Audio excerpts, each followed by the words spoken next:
Welcome, guys, to Metal Eating Pages. It's a great pleasure to talk with you about Edenbridge, this new upcoming album set to the Dark on Fire, and more things related to the metal world in general. So we started by asking, how are you doing today, and how is the band during the last 4 years? Because your previous album, Sangrila, was released in 2022. Well, we're fine. Reactions on the new album are great so far in Europe here, and we're looking forward for the release in Japan too, which is also Friday. So everything is perfectly fine. And well, the last 4 years were quite busy because we did two headliner tours in Europe in 23 and 24. And then I also released my first symphony on CD and DVD, which was live premiered in 2022. And then, of course, writing the new album was also took a long time, and arranging it. And here we are. Hmm. Busy time o- we had. Okay, okay. Okay, now you mentioned that this album will be distributed in Japan, so you're now seeing simultaneous release in Europe, Japan, and January 16. So through the deal with King Records for the new one. So how do you anticipate this direct Japanese partnership will change your touring opportunities in Asia for 2026 and obviously 2027? Well, I think it looks very promising because it's been the first time that we did a direct deal with a Japanese label, and King Records. We also had a long partnership at the beginning of our career because they released the first five albums of us, and I'm looking forward because I think the power which is behind the Japanese label, if they're doing good promotion, I think it will be quite interesting, and I hope that everything will lead into a Japanese tour very soon. So if not 26, hopefully 27. Okay, okay. So now, having now reached 25 years of the band history and 12 studio albums, how do you balance the pressure of honoring your angelic early style with the drive to move forward musically with every new record?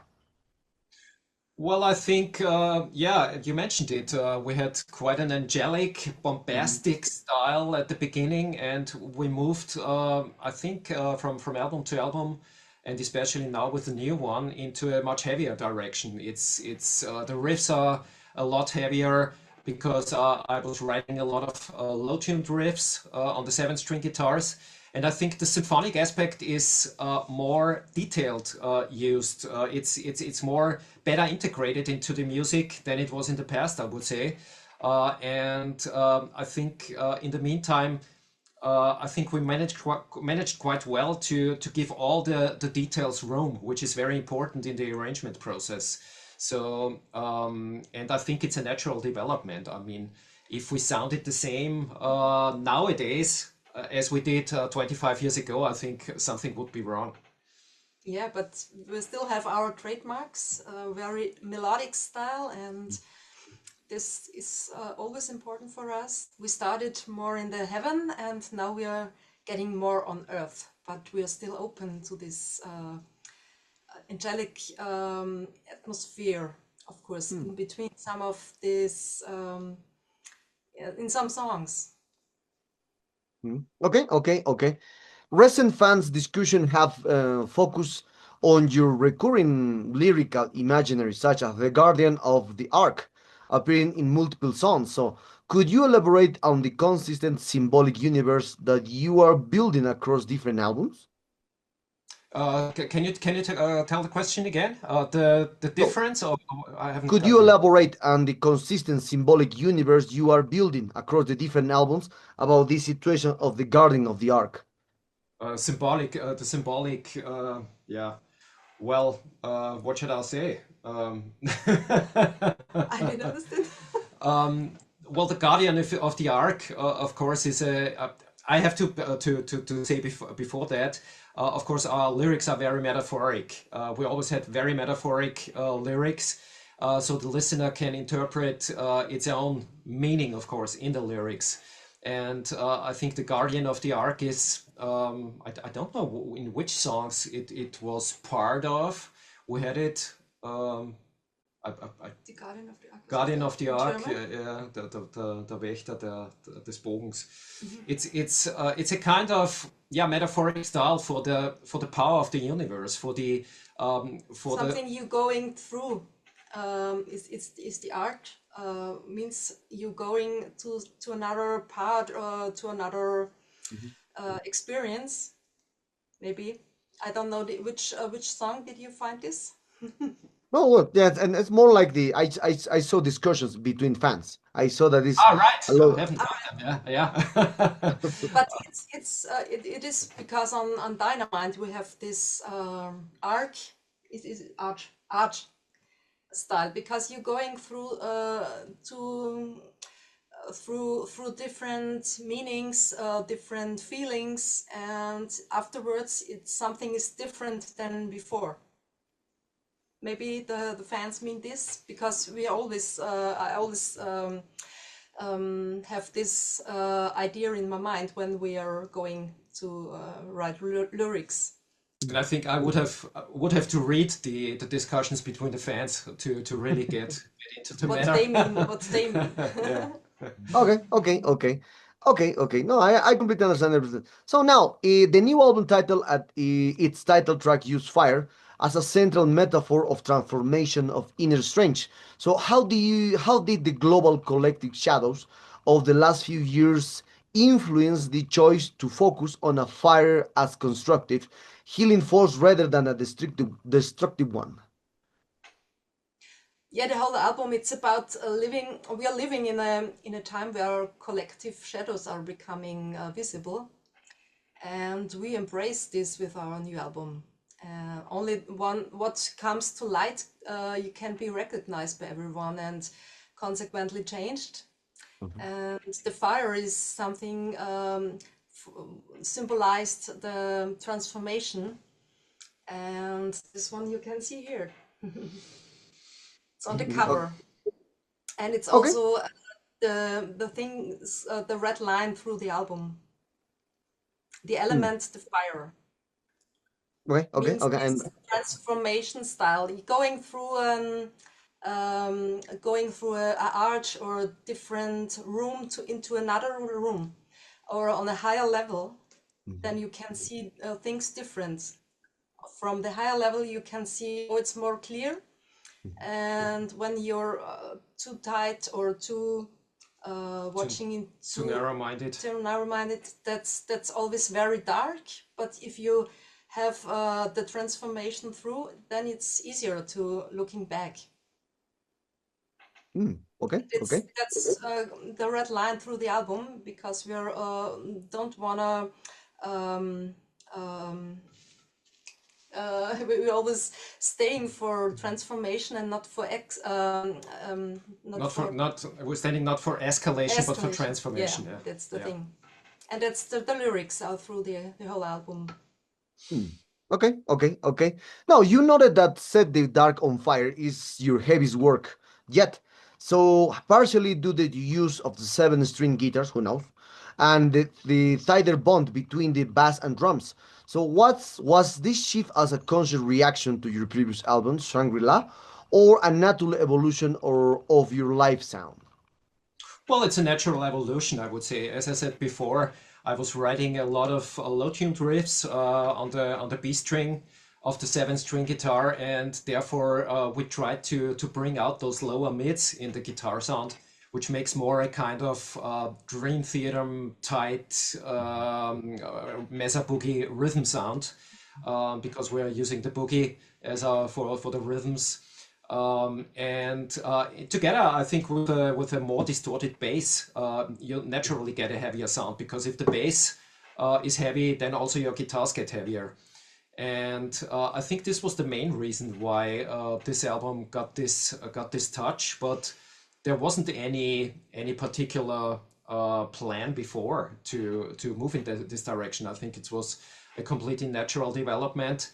And of course, I mean, live, we always tend to sound heavier than on the studio anyway.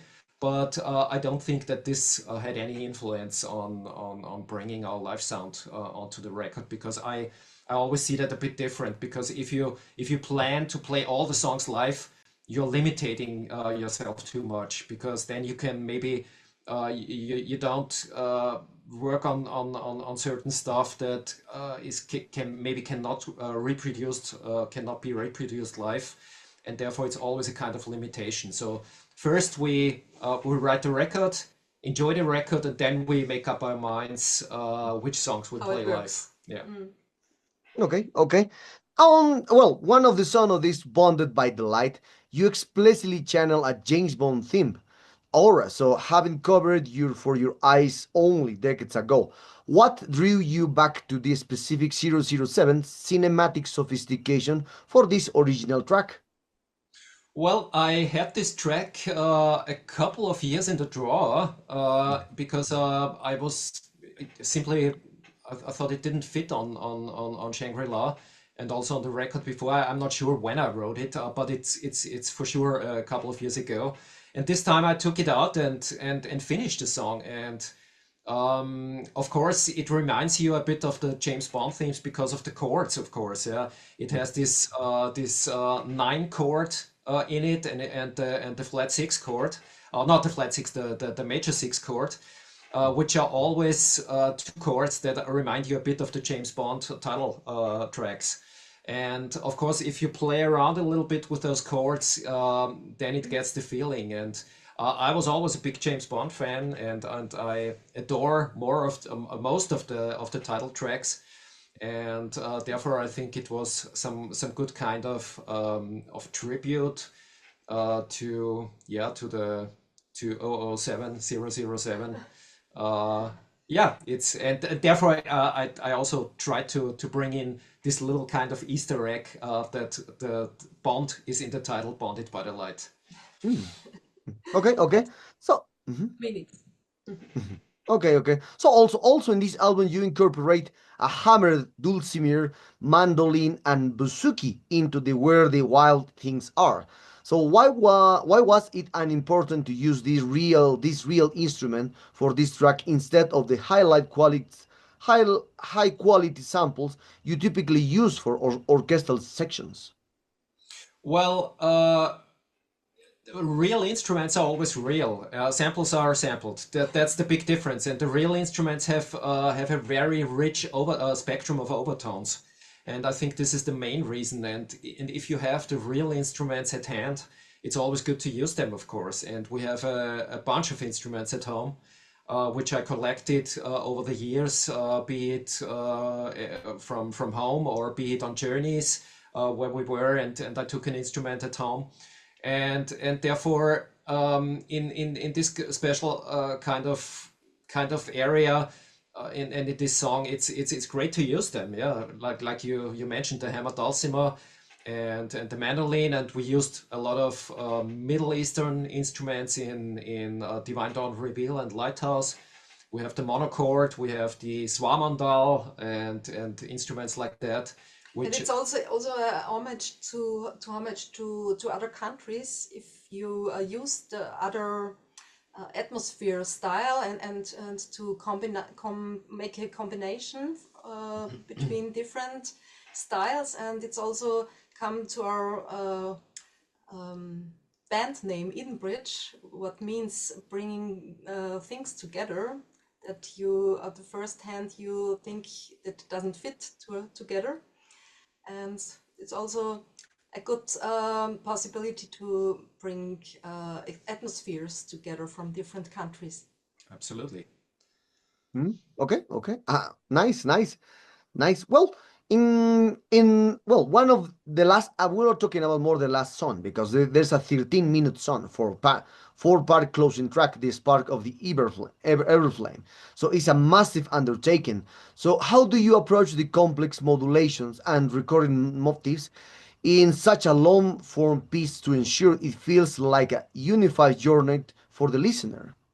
Yeah, that's a very good question. I mean, you always have the main motive at first. If he and in this special case, I had the whole chord structure of the first part, Let Time Begin, and then it felt like natural. I was continuing the song till I got stuck at the end of the second part, which is always the fact in when I'm writing long tracks. You always get stuck, but you know this cannot be the end of the song. So then it's a good time to put it aside and then wait for some new inspiration.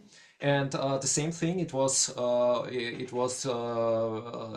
this song this time when I had the idea for the orchestral mid part per aspera ad astra, and then everything went smooth into each other.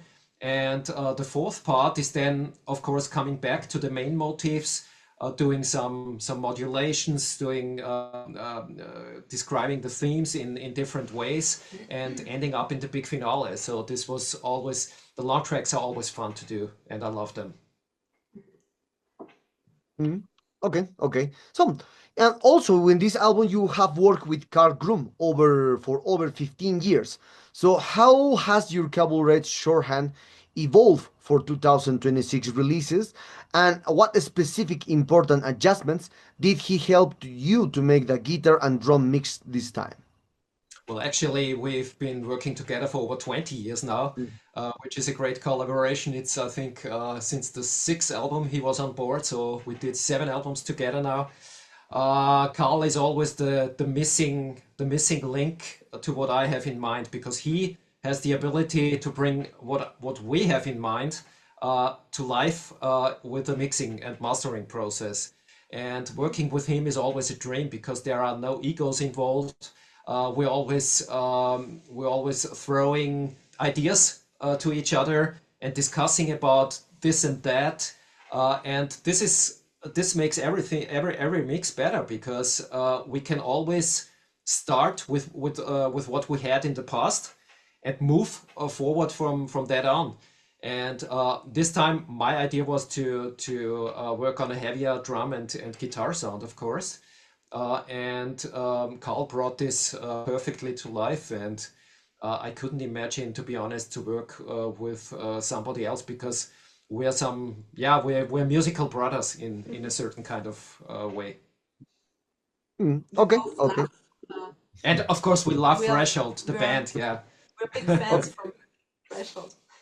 Okay, okay. Now returning one of the songs, the where the things, where the wild things are. So you and this one, Sabine, you embody the character of Aileen, represented the primal feminine power. How do you vocally differentiate between these characters' driven moments and the more cosmic spiritual themes found elsewhere on the album? The difference The, between can the you can you repeat the difference Yeah. between? How do you vocally differentiate between oh, these character driven moments and the more cosmic spiritual themes found elsewhere on the album? Also, wisst vocally in dem,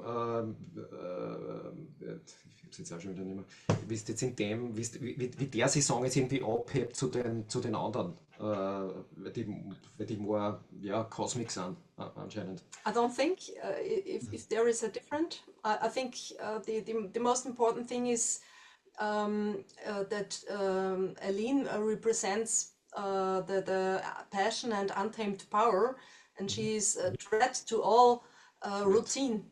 A threat. A threat to all routine, and she knows no taboos, and her only faith is in the elements with which she feels connected. And I always try to bring what the meanings from the lyrics through my voice, of course, and through my expression. And Dazzling is a part of every person on earth, and who can reconnect with the energy of liveness. And of course, this is an important part when we are live. And I try to bring this expression live, of course. But I don't see a difference between this Wild Things, the song, my voice in the song where the Wild Things are, and the others, because I always try to bring the expression what the song is needs. Hmm. Okay, okay, okay. I understand. I understand. So now, you often speak about the hard quality in your music, in a genre that is frequently defined by technical precision and bombast. how do you ensure the emotional intimacy of your voice isn't lost in the production?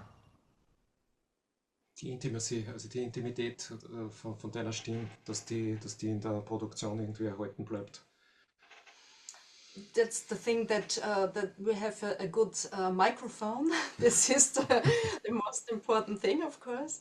Well, I think the most important thing is the voice. Yeah, but to transport it, Yeah. and the other thing is, of course, a really good Vocal line. vocal. Yeah.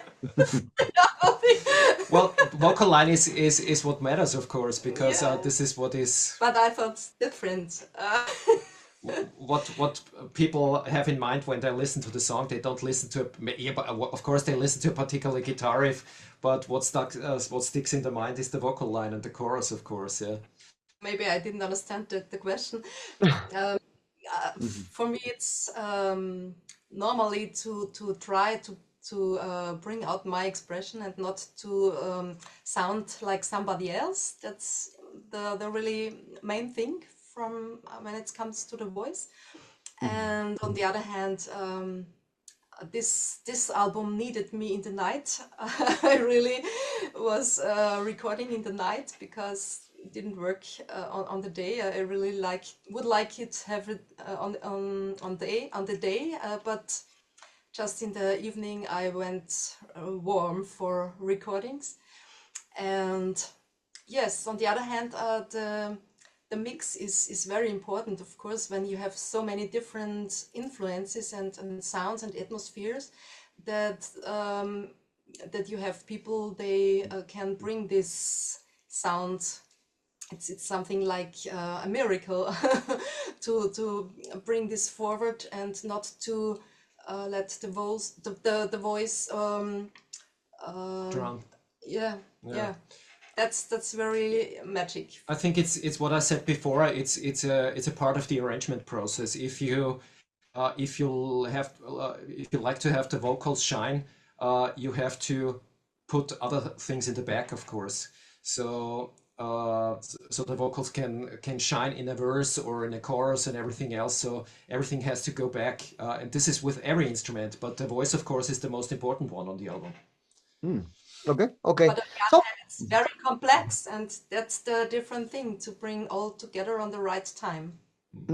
Okay. So now, Lanvall, as you are a multi-instrumentalist who began with the flute and the piano before moving to the guitar and bass, so how do you decide when a song requires a real orchestra versus your advanced home orchestra ensembles?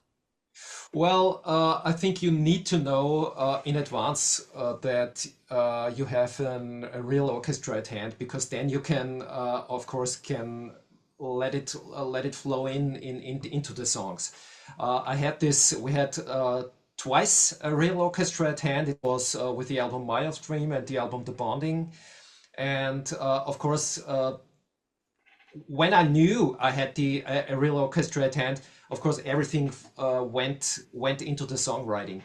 But as I said before, in the meantime, the orchestral parts are integrated more focus-like. Not that the orchestra is playing all the time, because then of course it would be too much, because then the guitars would drown.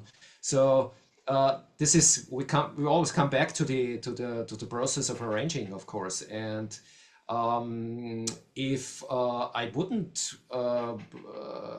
I hope that we have a real orchestra in the future again, because working with a real orchestra is great. But in the meantime, of course, we also have very good sample libraries. I'm endorsing Orchestral Tools, which is one of the best sample libraries in the world. Partly played by the Berlin Philharmonic Orchestra, and they are supporting me in a great way over the last years. So I'm very thankful to have this opportunity to be endorser.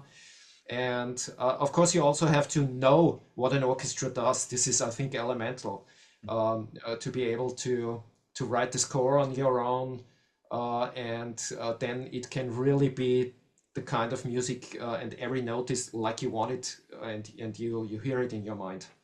of this stuff he did by himself. So he didn't learn it in school, but studied it Yeah, I with studied a classical. lot of scores from great symphonies, and then of course when you listen to the symphony and read the score, then of course you pretty get into what the orchestration does, what is the counterpoint, which instruments go together, which is playing the lead role, which are the supporting role, and all the things like that. Okay, okay. So we're very close. Thank you very much, and we are very close to end this interview, guys. And well, no, you have historically played nearly the whole new album's live while drawing in a line after the first three albums for older material. So now, with 12 albums now in your discography, how do you decide which classics stays in the set? Yeah, this is a good question because 12 albums is a lot of songs. This is more nearly 150 songs, so it's always difficult, of course, to choose the set list. On the last tour, we had this 25 years anniversary tour, and we had, as you said, I think we had At at least least one. one song from every album in the set list. And this time we will concentrate a bit on the new material, but of course we have some classics in our set. There is a couple of songs we always have to play, like Higher, our biggest hit. Also, a song like A Light I Knew Tomorrow is always a fixed in our set list. And yeah, but we also have, of course, we're playing a lot of the new album. I think 5.5 songs from the new album, and we also have one song in the set list we've never played before, but this is a secret, of course. Hmm. Okay, okay, okay. And after a brief period without the contact to the label reconstructing, so you return to your old home at Steamhammer. So what does this familiar partnership provide you in terms of creative freedom as you enter your fourth decade as a band? Well, yeah, I mean, AFM closed down in terms of that they are not releasing any new albums anymore. So all the bands were free to search for new labels, and then I contacted Ollie Hahn from SPV, Steamhammer, again, and he came up with an offer within 30 minutes, which was pretty impressive. And then it took a while, and I think it's good to be back. I mean, the collaboration, we always had a good collaboration. We split in very friendly terms a couple of years ago when we joined AFM, and now we are back. So it's good to be back, and they are doing an amazing job now in promoting the new album. And it's the good thing is, and what I quite like is if something is very serious, you can always reach them on the weekends too, which is pretty impressive for a company. It's not And normal. not normal, yeah. And so we sometimes also writing emails on the weekend, which is great. And they know that we are 100% on fire, and I think they are too. So let's look forward. Great, great. So, and now one of the last questions, and obviously you are more talking about the promotion of the obviously tours and more things related with the future of the band. So your headline tour kicks off in February and runs through mid-March to from 2026 across Germany, Switzerland, and other countries in Europe. So how are you preparing the live versions of the more complex new tracks, especially like the Ghost Ship Diaries? And also perhaps you have more plans to extend these tours to Latin America, to US, who knows? Who knows? Yeah, I mean, we're looking forward. There are certain things in plan, and the first is the European tour, as you said, and hopefully then different doors will open to go through. There are talks for China again in 2026, and as I said before, Japan would be a dream. Also South America, of course, but you always have to find reliable promoters to bring you on board because nobody can lose money, of course, in today's times. So at least it has to be a value and a good value for both parties. And I don't think that the songs are too complex to play. I mean, there are certain parts which bring you a little bit to your edge, like in Lighthouse, because this is very there are very different parts in this song. Ghost Ship Diaries, we don't play live on this tour. Maybe we integrate it later on. But I mean, we have great musicians in the band, so this is no problem for them, I would say. Great, great. Well, guys, we arrived to the sad moment of this interview. Thank you very much for your time. This new album is a great one. Congratulations on this one. And Thank you perhaps very you want much. to add something to your Latin American fans and obviously Metalero followers.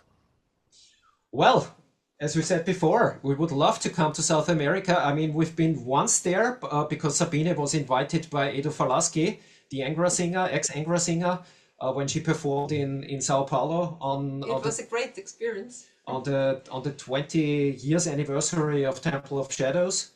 And we've been there, and it was a great experience to be in South America. So we always heard the stories of bands touring there. So we would love to come, and if promoters are interested, always contact us, and we'll be in talks.